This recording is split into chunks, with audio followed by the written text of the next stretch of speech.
afternoon, everybody. I've got a little ditty to read to you. It says, the best teacher, until one comes to adult pupils, the best teacher is not one who knows most, but the one who is most capable of reducing knowledge to that simple compound of the obvious and the wonderful, which slips into the infantile comprehension. A man of high intelligence, perhaps, may accomplish the thing by a conscious intellectual feat, but it is vastly easier to the man or woman whose habits of mind are naturally on the plane of a child's. The best teacher of children, in brief, is one who is essentially childlike. Let's stand for the pledge.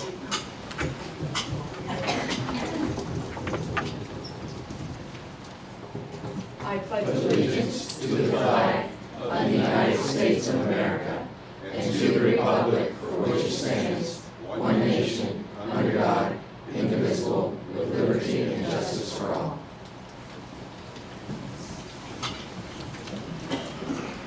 Thank you, Ms. Bryant. You're welcome, sir.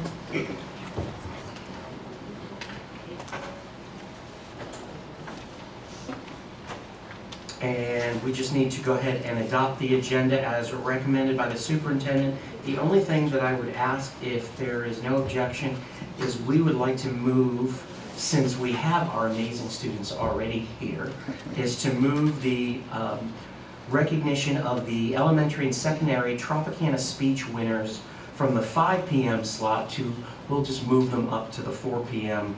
After our public input here. And I think that's it. Yeah. So with that, if I can have a recommendation. Adoption of the agenda is recommended by the superintendent with the change, holding that recognition of the elementary and secondary Tropicana speech winners at the 4 p.m. slot. I'll second.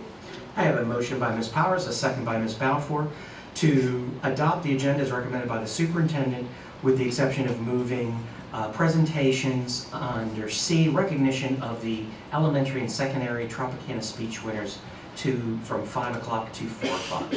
Any questions, comments? All those in favor say aye. Aye. Aye. Motion carries 5-0. And with that, exactly. And if we can, do we have any cards for citizens? We have no cards. Well, there'll be another opportunity at 5:45. And we'll just, can we approve the consent agenda? I make a motion to approve the consent agenda. I have a motion by Ms. Bryant, a second by Ms. Powers, to approve the consent agenda. All those in favor? Aye. Aye. Motion carries 5-0. With that, I will turn it over to Ms. Christina Touchton. Good afternoon, Mrs. Himmel, Mr. Mullen, Mr. Blocker, thank you so much, and members of the school board. It is my great pleasure to stand before you today and present to you the winners of the 2015 Tropicana Speech Contest. Citrus County Schools has united with the 4-H program for over 2 decades in creating fantastic public speakers. Each year, the students at the 4th, 5th, and 6th grade levels will choose a topic, research if necessary, write, revise, edit, revise, edit, and revise and edit before it's ready for presentation to their peers. From there, they go on to the school-wide competition, followed by the district-wide, which is the students we have with us today. So without further ado, I would like to present to you, our elementary winners. We're going to begin with honorable mention. And we have Ailey Alexander from PGE, Showing Animals at the Fair.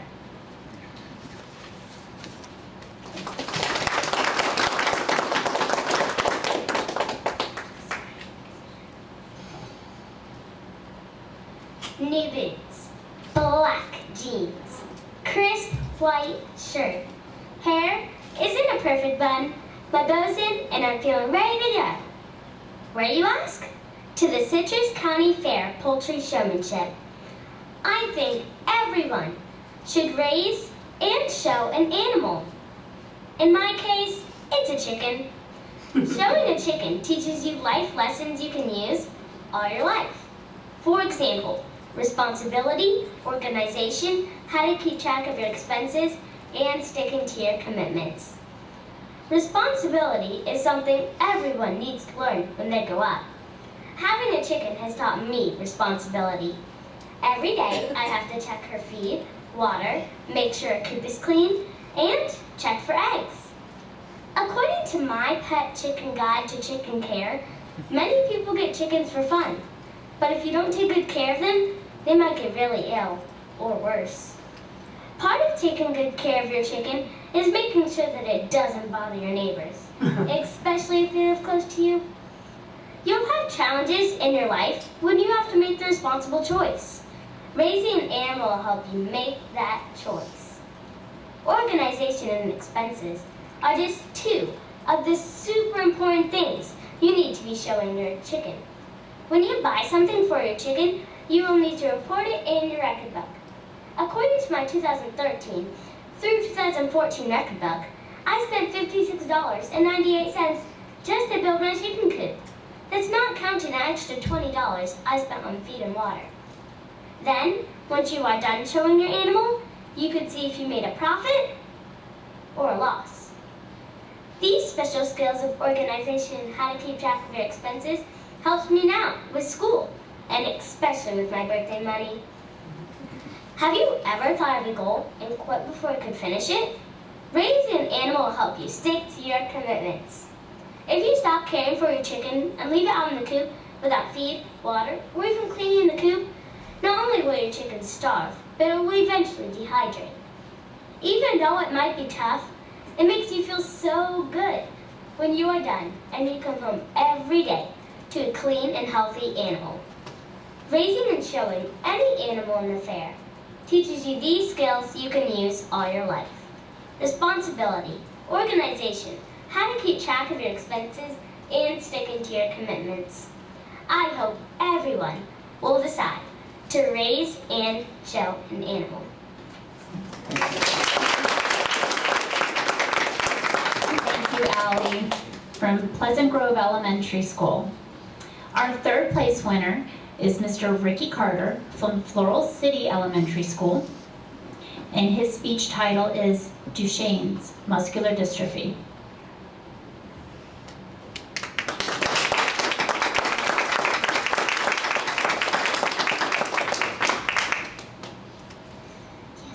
Does anyone know what muscular dystrophy is?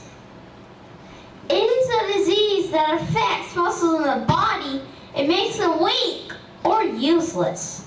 How do I know about this? Because I have a form of muscular dystrophy called Duchenne's.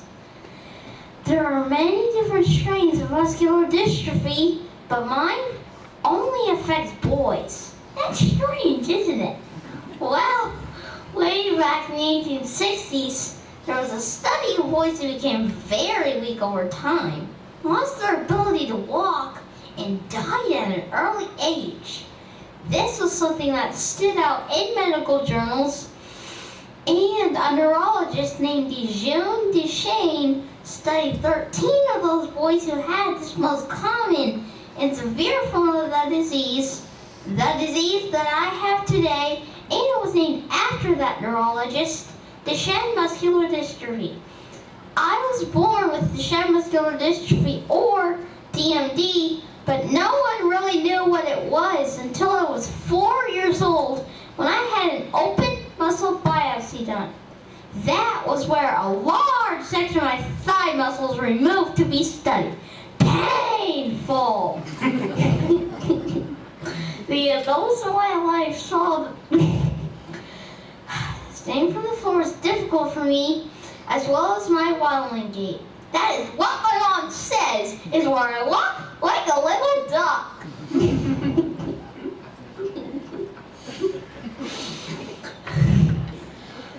Also, my calves are larger than most kids my age. I notice each day that I walk slower and slower. That is the main reason I got my electric wheelchair. It helps me to keep up with my friends. Of course, if I had a choice, I'd rather walk fast and run with my class, but right now, I can't. Maybe someday, though. Research is going on right now to discover a cure for this awful disease. In fact, I was chosen to be in a nationwide research study and clinical trial where huge teams of doctors and scientists are working to figure this disease out so they can stop it in its tracks. Until then, my life will continue to be full of changes, challenges, and, of course, adapting. This was not my choice to have DMD, but I will still be the best kid I can be, whether it be on legs or wheels.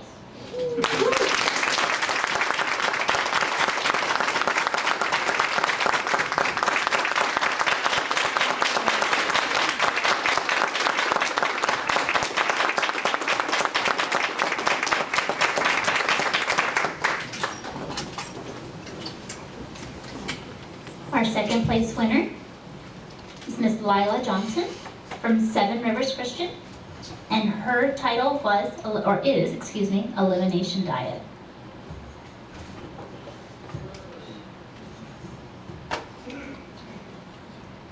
I'm in the room where people's nightmares become real.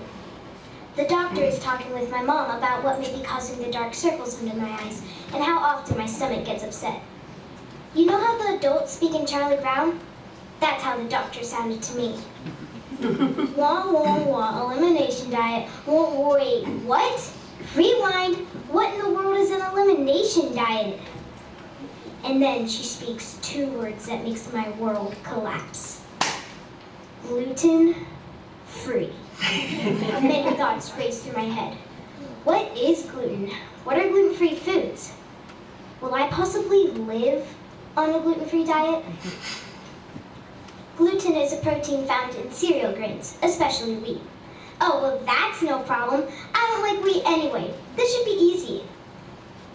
Then my mom says that wheat is found in bread, bagels, pizza, and most breakfast cereals. Well, run me over and call me roadkill. That's a game changer. Now I know what elimination diet means. It means eliminating one of my favorite restaurants, Panera Bread. I'm not liking this so far. My mom brings me to the pantry to find gluten-free foods. She shows me how to read the labels to check for gluten. And I'll admit, I was surprised at how many of my favorite foods are gluten-free. Fritos, Cape Cod chips, Hershey chocolate. This is a dream come true. Maybe this won't be so hard after all. Nope, my mom crushes my dreams.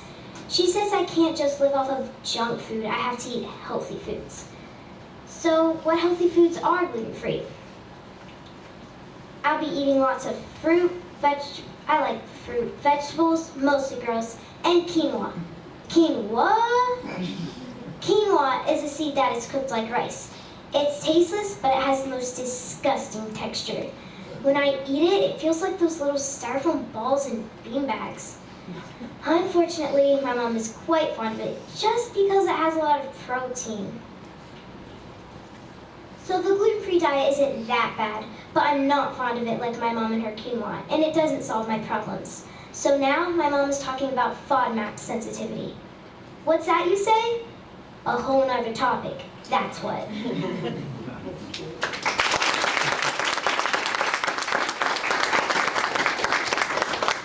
Thank you, Lila.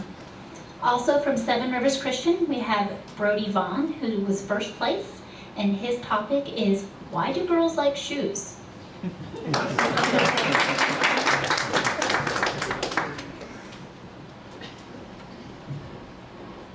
50% off? That means we can get 4 pairs. That's what I hear when I go shopping with my mom and sister as we pass the shoe store. Every time this happens, I get a terrible stomachache knowing I have to go with them and watch them shop for shoes. The minute we walk in, my mom suddenly loses the ability to hear. I call her name over and over, but she just stands there and stares ahead like she's in a trance. She goes from shoe to shoe, holding each one up, smiling as if it were a trophy. The only thing that wakes her from her trance is the sound of my sister's voice saying, "Mom, come look at these!" She runs like the wind to my sister, and they both begin talking so fast about how much they like shoes. Do you think it comes in black? Do they have it in an 8? Can I borrow it sometime? Oh, these are perfect! Let's get 2 pairs. After all, they are on sale. We will save money. Nobody understands my pain. I wait and wait, sitting in a chair for hours as my mom and sister start to try on all the shoes they picked out. Boxes are everywhere. Once they get them on, they have to walk all over the store. They look in every mirror. Do they think they're going to see something different in each mirror? I don't understand. When I want to buy shoes, I look at the first shoes I come to. If I think they look good, I hold them next to my feet. If they look like they're going to fit, I say, "Found some, Mom." There, I'm done. Why can't they do that? I asked my stepdad once why girls like shoes so much. He said shoes make them very happy. He said the more shoes they have, the happier they are. I think he's right. When my mom and sister are finished shoe shopping, they have so many bags to carry, but they don't seem to care. They walk down the mall, laughing and joking about all the great shoe deals they got, when all of a sudden, they stop in their tracks and become silent. They stare at a window that says, "Earrings, 75% off." I know what that means. Here we go again.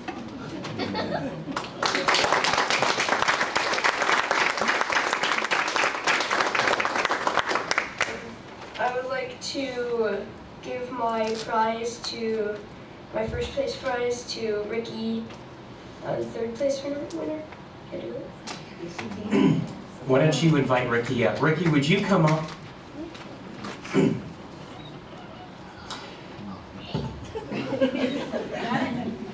I want to tell you how impressed we were that both our first place and our second place winners wanted to give this special honor. And so, Ricky, I'll go ahead and go to you again, present it to him.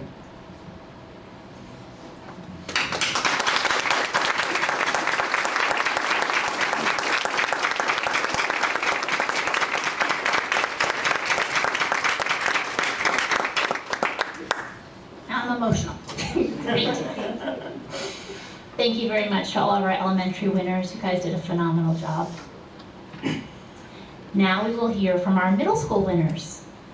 Our honorable mention is Sanvi Kamat from Lecanto Middle School, and her title is A Child's Guide for Daily Survival.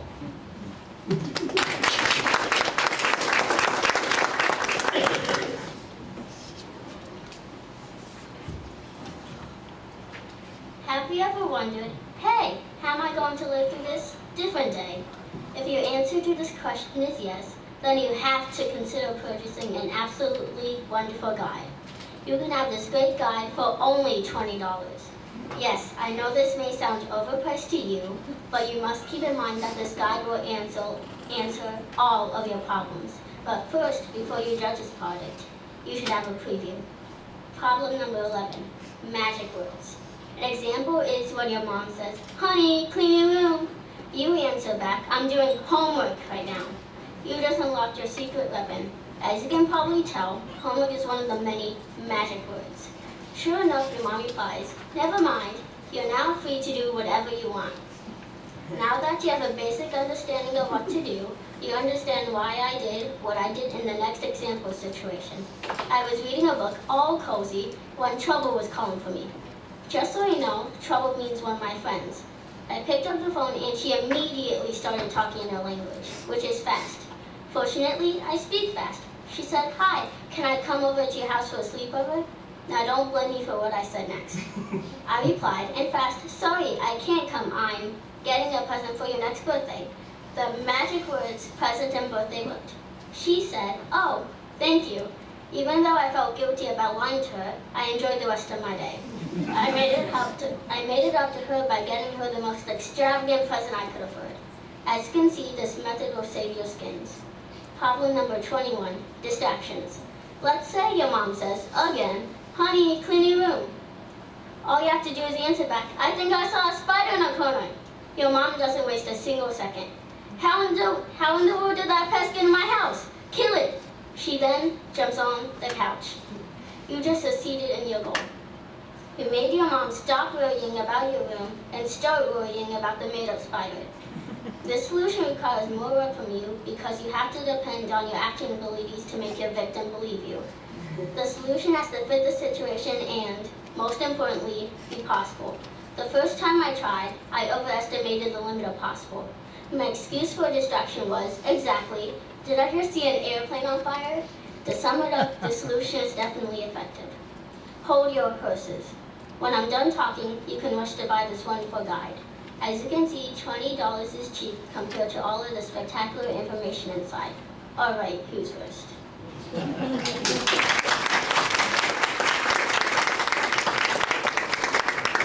Thank you, Sanvi. Our third place winner, Mr. Josh Nelson, is not with us this afternoon, but he is from Seven Rivers Christian as well, and his title was The Problem with Halloween. Our second place winner from St. John Paul is Dominika Merwitska. Did someone say pizza?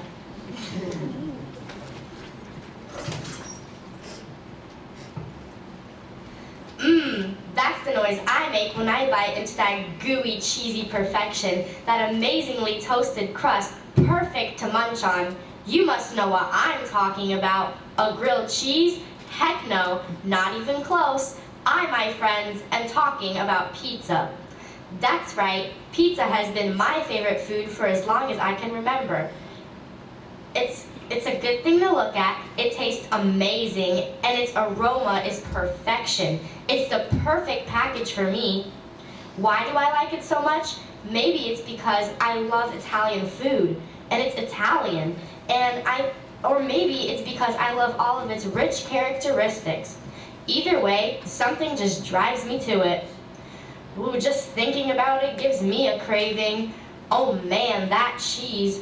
Oh boy, that sauce. Oh, holy cannoli, that crust. Wait, scratch that. Stuffed crust. Sorry, I was having a pizza fantasy. Now let's see, where were we? Oh yes, my favorite type of pizza. I believe that all kinds of pizza flavors and toppings are great, except for the veggie kind. I mean, that's just a waste of calories. It ruins the unhealthy part. But seriously, sometimes I like my fat foods. So next, let's talk forms of pizza. As much as I love the old-fashioned circular shape, I love pizza rolls just as much. They're little bundles of joy made especially for me. I mean, think about it. They're little mini pizzas that make mine and hopefully your lives easier. The last thing I would like to share is who I eat pizza with. Mainly on special occasions, I eat pizza with my friends and family, but sometimes I say to myself, what the heck, I could eat a horse right now. So of course, I eat a whole pizza all to myself. But don't get me wrong, I don't let anyone take my pizza. There's that craving again. Mom, can you order pizza?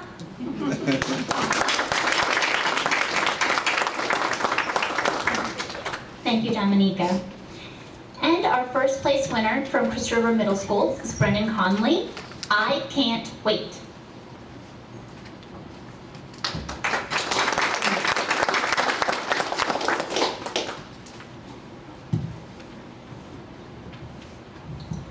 I can't wait till this is over. If you were to walk through the halls of any school, one phrase you would surely hear would begin with, I can't wait for. You see, kids are famous for wishing their lives away. Some things that kids could wish for are till they could drive, till Christmas, till they get a phone.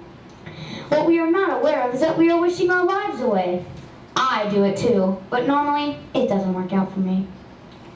Last year in 5th grade, all I could think about was making it to 6th grade.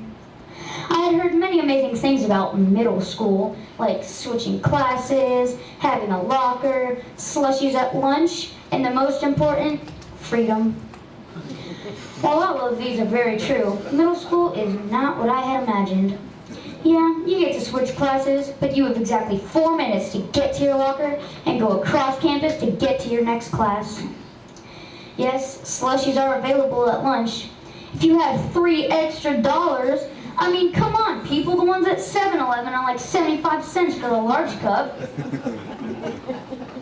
Well, freedom is fantastic. Middle school brings a whole lot of work. You have tons of classwork, tons of homework, which middle school teachers even assign over holiday breaks.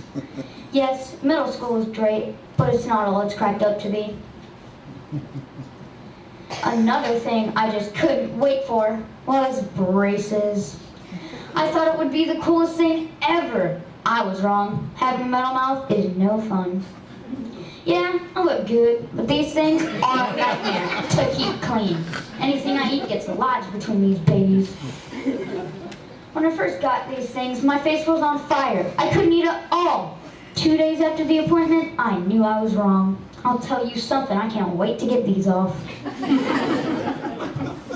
Like I said before, wishing your life away isn't the answer. We need to stop and enjoy what's going on around us. But I'll take one more. I can't wait till 7th grade. I heard you don't have to do a speech there.